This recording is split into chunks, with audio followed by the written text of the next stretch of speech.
Martin grigia seguita da un'Alfa nera in direzione delle cave. Esplosi colpi di arma da fuoco.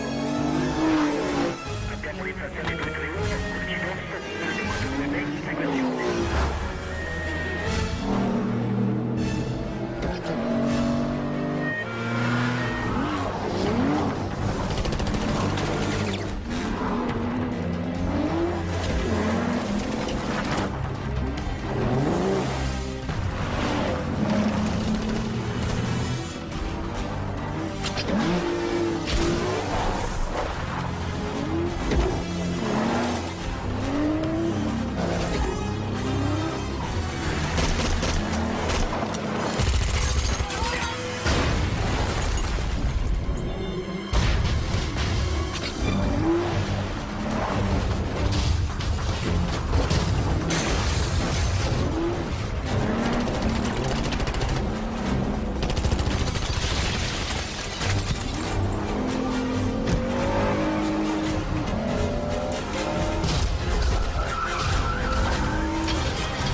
Good afternoon. That was a bit of footage we filmed on the North Circular earlier this afternoon. Now, what I'm going to do with my colleague Alex, who's going to join me in a minute, is try and get James out of this little scrape. And also to prove to you why after sales should not be an afterthought. Now, James, like myself, is not getting any younger. And as you can see, neither is the Aston Martin. Okay? You think, what's that got to do with today's after-sales world? Well, and also, why on earth am I showing you this beautiful 55-plate Peugeot? There's a bit of a smile from the guys from Peugeot there, isn't there? Peugeot 206 55-plate. The fact is that this car is typical of the car that is on UK's roads today. The average age of a car on the UK roads today is 7.6 years. Okay, that is set to rise to 7.8 years in 2015. Okay, so lots of after-sales opportunities, and there's also lots of them. The vehicle park in the UK is around 30.8 million. Okay, lots and lots of business to go at. Now, we're going to help James out the scrape. Unfortunately, the Aston was a write-off. Okay, there's no help on there. So, our guys, our scrap car take back in the room. You can have that for scrap. I don't know where you guys are. Yep, you can buy the Aston for 250 quid. Okay. Luckily, James, when he got home, had a Bond girl waiting, as we all do in our dreams. A Bond girl waiting, and the Bond girl drove an Audi A5. Okay, so the Bond girl was having a long leisurely bath, and James has popped out in the A5 down to Tesco's to get a couple of bottles of martini. Okay. Unfortunately, we already see James. He's not the best driver. He's had a bit of a mishap over a speed bump. The car's not feeling that good. Okay, it's not that good, so he needs to kind of sort it out before the Bond girl notices it. So we're now going to help James go through this journey. Now, this journey that we're going to go through, I know James Bond isn't your average motorist, but actually this journey we're going to go through is typifying what the average UK automotive car driver goes through when looking for after-sales. It's backed up by our latest research, which has come out just this month. So, James has got to get the A5 fixed. He's not quite sure what to do with it. Does he take it to the Audi main dealer, a nice flash big Audi main dealer, or a Fred in the shed in the independent? Not quite sure. Both of them have kind of benefits. Both of them have got some risk attached to it. So what's the first thing that James does? The first thing he does is ask his mates. Yeah? That's really important. What do other people think? What are other people's experiences? Now, Q is a man who likes his gadgets. like his diagnostics. He's pretty big that he should take it to the Audi dealership because they've got all the bells and whistles, all the right things to get that car back on the road. M, by the same token, civil service, tight budget. We're in a recession. She's got to cut costs. He's just bashed up the Aston. Okay, she's not happy. We've got to cut some costs. She's all over the Independent. Okay, so he takes the advice. It's quite interesting, but he really hasn't fully narrowed down. So James goes home, sits at the desk, and like so many of us, does a little bit of desktop research of how he's going to get this Audi fixed. So he puts in a search, and this is what comes up.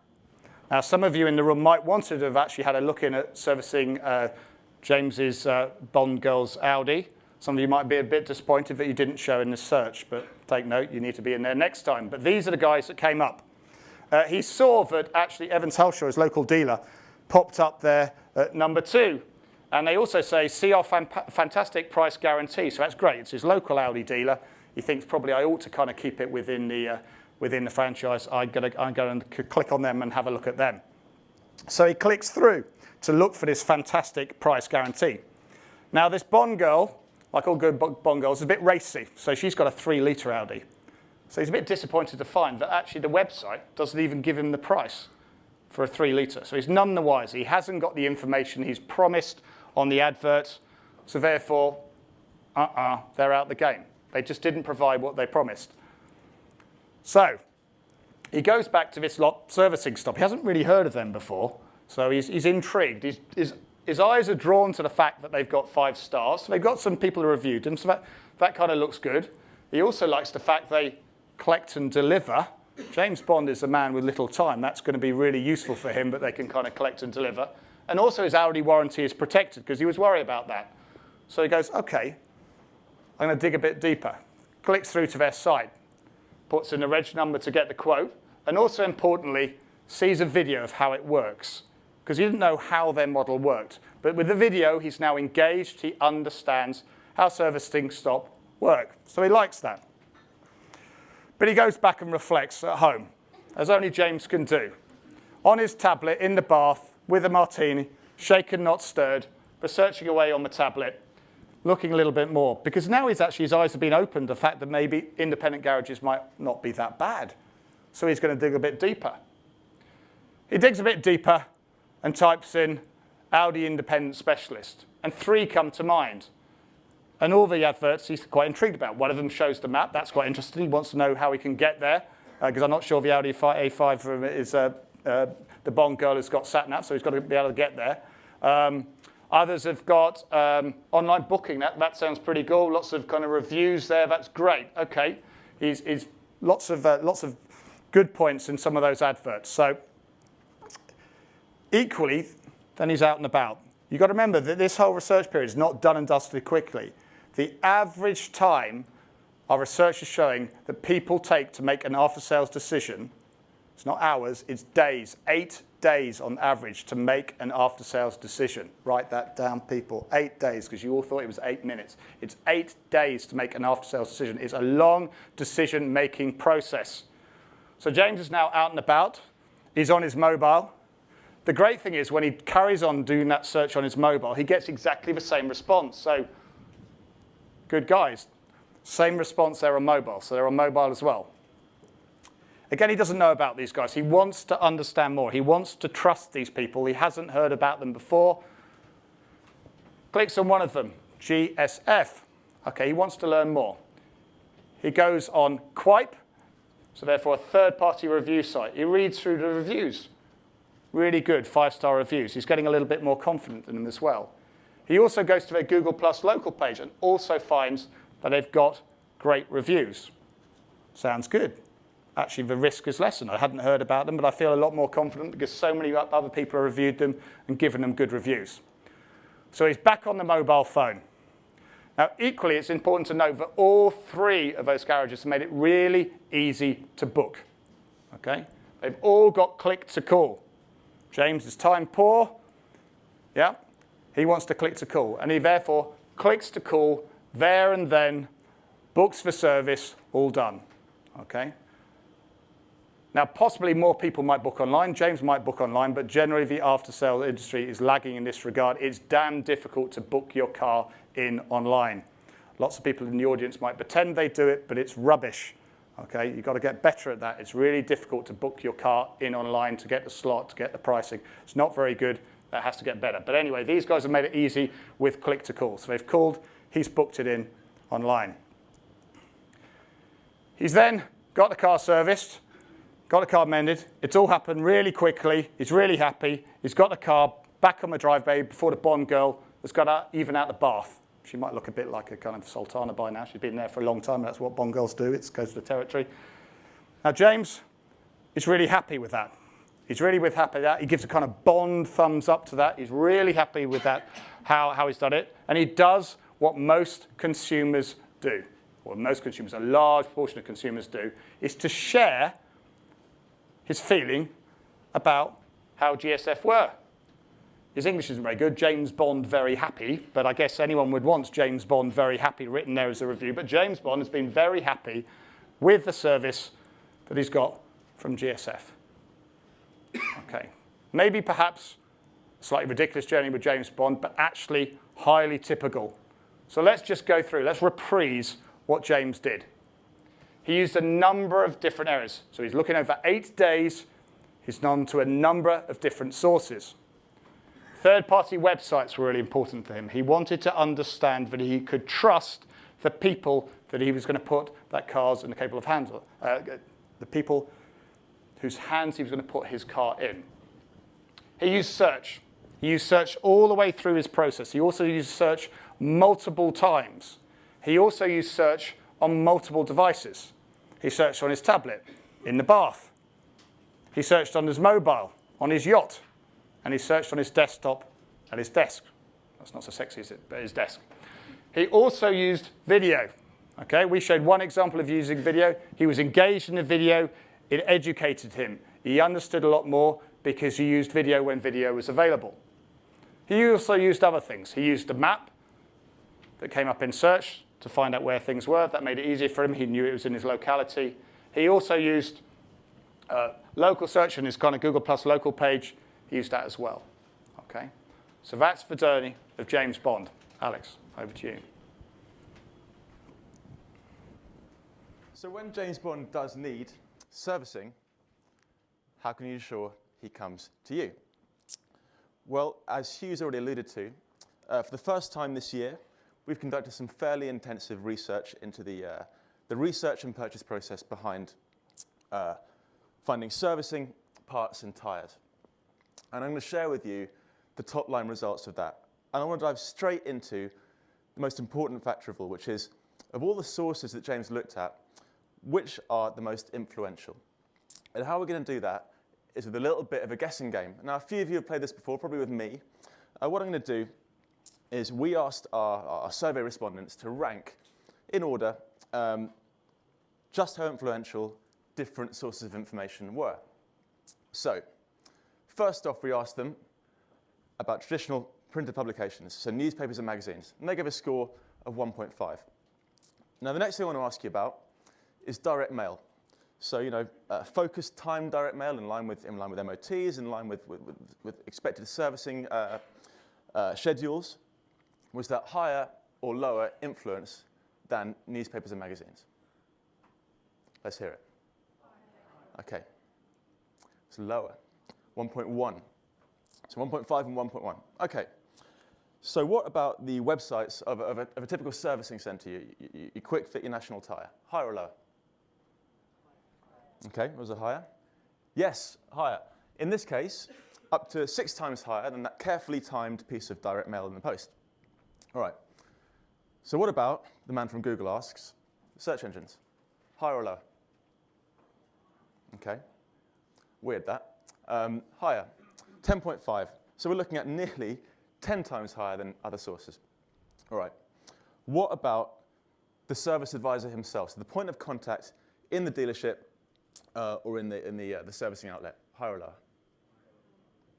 You're good. Higher still.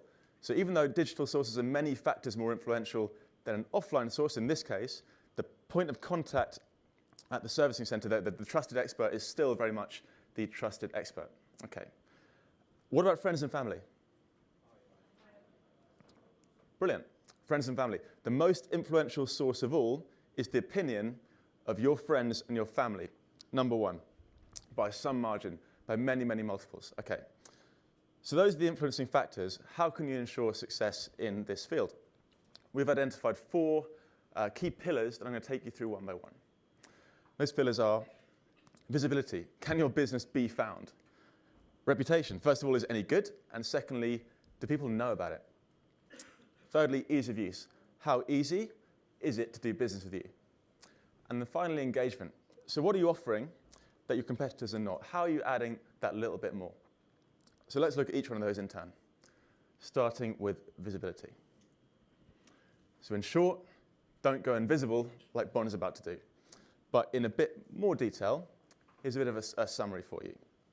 So exactly as Hugh said, the average research process takes 8 days. Now, critically, half of your prospective audience have not made their minds up about where they're going to go. So 49% are undecided as to where they're going to get the car serviced, where they're going to buy their tyres, their parts, etc. So they are open to being influenced.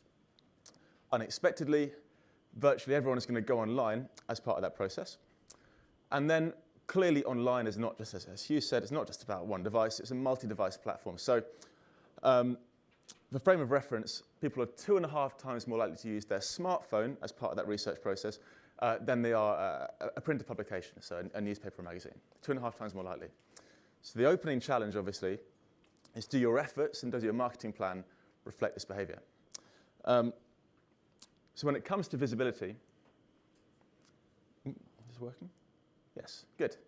Classically, as Google, we're also going to look at search volumes. So what we thought was let's compare the number of people searching for used car terms, so used brands, or generic used car search terms with after sales in the UK. And so far, this year in the UK, actually, when you compare the two side by side, people searching for after sales, there's 11% more after sales searches, so that's MOT, parts, servicing, tyres, etc., than there are for every used brand, every used model added together. So the opportunity, make no mistake, is enormous. And very briefly, because we've kind of covered this already, I think, what does good visibility look like? Well, Hugh's alluded to servicing stop, but we've also said that clearly the process is not, it's not a one-click journey. It doesn't take 5 minutes, it takes 8 days. So in this case, great ad, but not enough. So when Bond is next online, and he's looking to replace the Aston with, in this case, Seat Leon, the servicing stop are there to remind him of their USPs, of course. But again, that's not enough. It's multi-device. So finally, exactly the same. When he's on his mobile, at this point, now he can see exactly what he needs to about their offering. And again, click to call, as we've covered already. So they're visible at every touch point for him. They make it as easy as possible because they can be found at every stage. So that's visibility. Secondly, you've got reputation. Now, clearly, James Bond, and perhaps Roger Moore, has a reputation. And so will your businesses. And that reputation could be very good, it could be excellent, or it could be not so good. But let's bear this in mind. The most influential factor is the opinions of friends and family. Secondly, a third of us, having had that experience at the service centre, at the showroom, will take some form of post-purchase activity. So whether it's leaving a review, as James did, whether it's tweeting, whether it's recommending on a social network, etc. And clearly that's going to have an impact because what we can see, just like the new car buying process, 84% of people say that had an impact on their purchase decision in that purchase research process. So that's reputation. So looking ahead, what does that mean for your brand? In essence, there are 3 guiding principles when it comes to reputation. So first of all, the obvious one, make sure that you treat your customers well, ensure they feel good about the experience. It goes without saying. Secondly, that being in place, make sure you're asking those customers to review you, to leave their opinion of you and of the experience that they had with you. But that in itself isn't enough either. So make sure those reviews can be found. Make sure those reviews are as visible as possible. Now, a couple of examples here. We've got the guys from BMW in the room. This is the customer feedback for getting a car serviced at BMW Park Lane, the flagship showroom. And this is the number of positive reviews for Kia UK when you search for Kia on Google. Point being, treat them well, ask for that feedback, and make that feedback work as hard as it can possibly do for you. So that's reputation. Thirdly, be easy to use. So when you look at the typical after-sales consumer, 49% of the time, if they're looking for your brand online, they're going to do it outside of your office hours. So that's in the evenings, early in the morning, on a Sunday, or on a Saturday afternoon, Saturday evening. 49% of the time, your typical office is actually shut. 40% of us in the research process, just like Bond, will turn to our phones. No surprise there. 24% of us would now classify ourselves as a three-screener. So we've got a desktop device, a mobile, and a tablet. So 1 in 4 of us. So actually hands up if you fall into that category. Okay, cool. So in this case, it's more like probably half of us. But as you'd expect, the research journey takes place over multiple devices. So don't put yourself at a disadvantage by being hard to do business with on one particular device or at a particular time of day or day of week. And just as a brief aside, I think you guys will have all seen something like this before. This is your classic Google search data by time of day. So searches by time of day, split by device, computer, mobile, and tablet. And you'll have seen this before, almost without exception.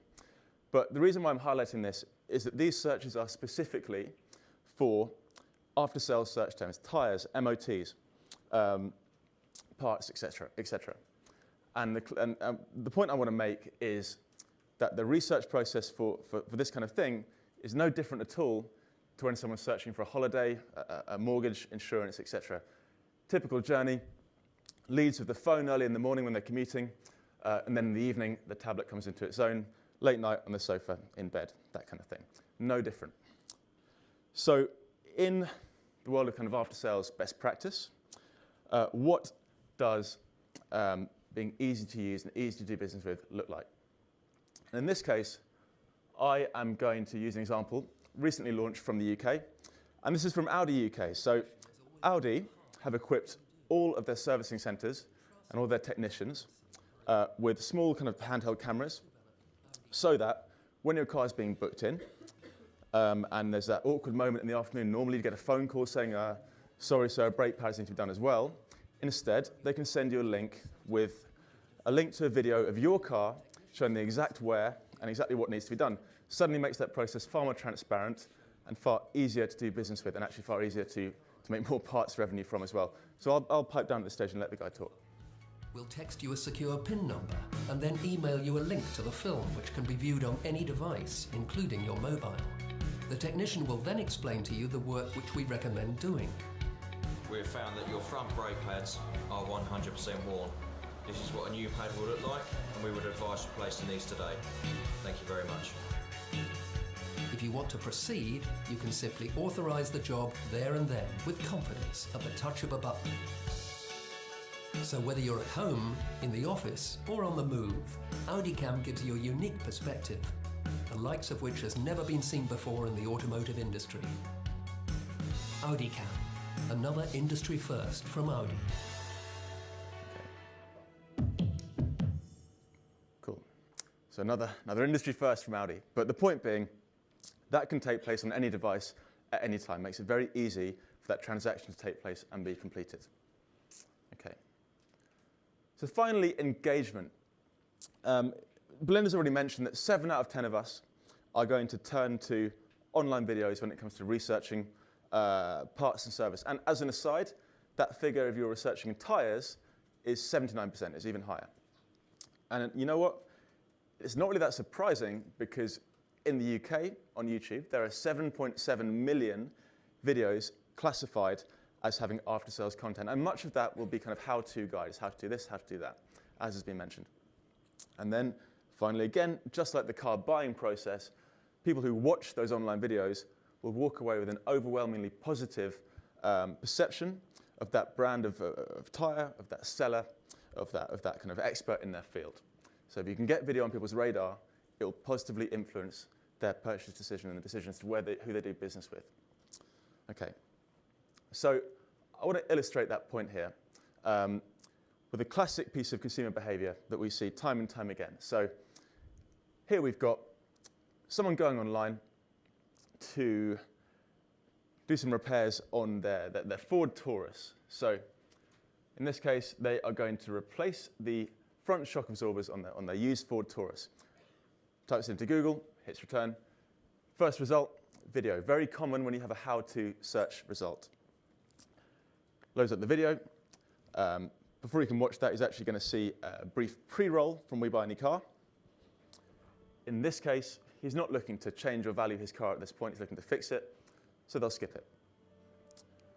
Straight away, the video is brought to you by 1A Auto. If you haven't seen them, I suggest you do check them out. They're fantastic.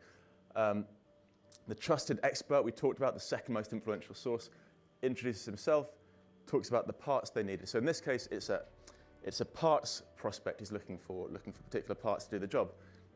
So he watches the video, and the guy starts by explaining what he's doing. And the video itself is about 9 minutes long. Now, I'm not going to watch the whole thing. Shortly, it's going to speed up. But what happens is the chap here takes our prospective parts buyer through the job stage by stage. Here we go. Takes off the wheel, gets the shock absorber, replaces them, etc., etc. And after a while, our prospective buyer is thinking, okay, I think I could take this on, but I've got to know who can supply those parts. So am I going to have to start that journey again? Well, fortunately, it's not, because you'll have seen in the corner of the screen this link here, buy the exact part installed in this video. Clicks on the link, takes them deep linked into their website to see the exact part, the price, the saving, and the one click to add to the cart. So in this case, the video has been used to educate, but also been used to drive a significant commercial impact. And links like this from videos are available to all of you here today. So a very quick way of taking someone from the research process into the purchase process. Okay, so those are our 4 pillars. I just want to sum up a little bit here. So what have we said? We said the opportunity in after sales is huge. From a Google search perspective, it's 11% higher than the opportunity for used cars. But the process is thorough. It's not a one-click journey. It takes 8 days over multiple platforms. It's almost like a compressed version of the new car buying process. Okay. Digital sources and the reputation of your business are going to be the influencing factors. So be visible digitally, have a good reputation, and make sure people know about the reputation as much as they possibly can. And finally, you've got to be in it to win it. There's plenty of opportunity out there to be had still. Very few advertisers are doing this particularly well. You've got to start there and be in it to win it. Thanks very much.